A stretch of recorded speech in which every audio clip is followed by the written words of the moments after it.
चीन के peoples liberation army PLA की वास्तविक नियंत्रण रेखा एलएसी के भीतर घुसपैठ के चलते पूर्वी लद्दाख में फिलहाल तनाव की स्थिति जारी है। अब इस बीच खबर मिली है कि चीन और भारत के बीच कमांडर लेवल की बातचीत को लेकर सहमति बन गई है। सूत्रों के मुताबिक दोनों सेनाओं के अधिकारी 6 जून को बातचीत कर सकते हैं। बातचीत से पहले चीनी सेना ने नरमी के संकेत भी दिखाए हैं। वहीं पेंगोंग झील के पास 4 फिंगर इलाके में भारत और चीन सेनाओं के बीच कुछ दिनों से तनाव बना हुआ था। 6 जून को दोनों देशों के बीच जो बैठक होने वाली है उसमें पेंगोंग इलाके पर ही ज्यादा फोकस रहने की संभावना है और चीनी सेना फिंगर 4 इलाके में कई हफ्ते से डटी हुई है जो भारत के नियंत्रण में है। वहीं लद्दाख की गलवान घाटी में भारत और चीन की सेनाएं कुछ पीछे हट गई हैं। रिपोर्ट के मुताबिक चीनी सेना 2 किलोमीटर और भारतीय सेना अपनी जगह से 1 किलोमीटर पीछे हटी है। यहाँ के फिंगर 4 इलाके में कई हफ्ते से दोनों देशों की सेना एक दूसरे के सामने डटी हुई थी। वहीं पूर्वी लद्दाख में यह विवाद मई की शुरुआत से चल रहा है। लद्दाख में एलएसी पर भारत की तरफ से सड़क निर्माण का काम कराया जा रहा था जिसका चीन ने विरोध किया है। इसके बाद 5 मई को पेंगोंग लेक पर दोनों देशों के सैनिक भिड़ गए थे। इस झड़प में कई जवान घायल भी हुए थे। इसके बाद चीन ने इलाके में सक्रियता बढ़ा दी और सैनिकों की तैनाती के साथ ही तंबू भी लगा दिए।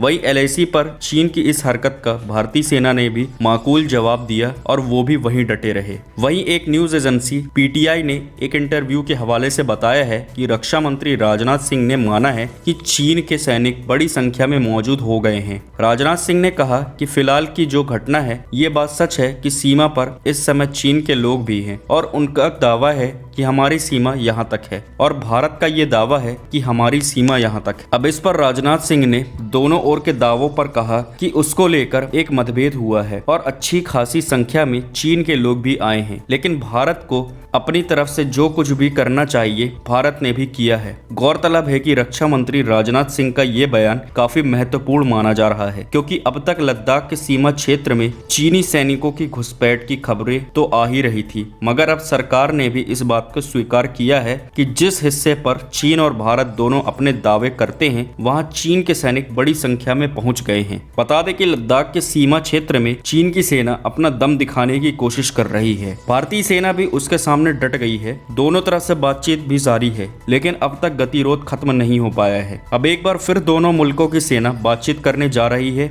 ये मीटिंग 6 जून को प्रस्तावित है। इस मीटिंग में दोनों सेनाओं के लेफ्टिनेंट जनरल रैंक के अधिकारी हिस्सा लेंगे। यह मीटिंग भारत और चीन के बीच चल रहे विवाद के लिहाज से काफी महत्वपूर्ण है। इस मीटिंग को भारत की तरफ से लेह स्थित 14 कॉर्प कमांडर का डेलीगेशन लीड करेगा। यह उच्च स्तरीय मीटिंग सीमा पर संकट खत्म करने के लिहाज से काफी अहम भी मानी जा रही है। तो पीपल्स, क्या राय है आपकी इस बारे में मुझे नीचे कमेंट बॉक्स में बताएं। साथ ही इससे जुड़ा कोई भी अपडेट अगर आता है मैं आपको इस चैनल के माध्यम से देता रहूंगा। तब तक जुड़े रहें हिंदुस्तान मिरर के साथ। धन्यवाद।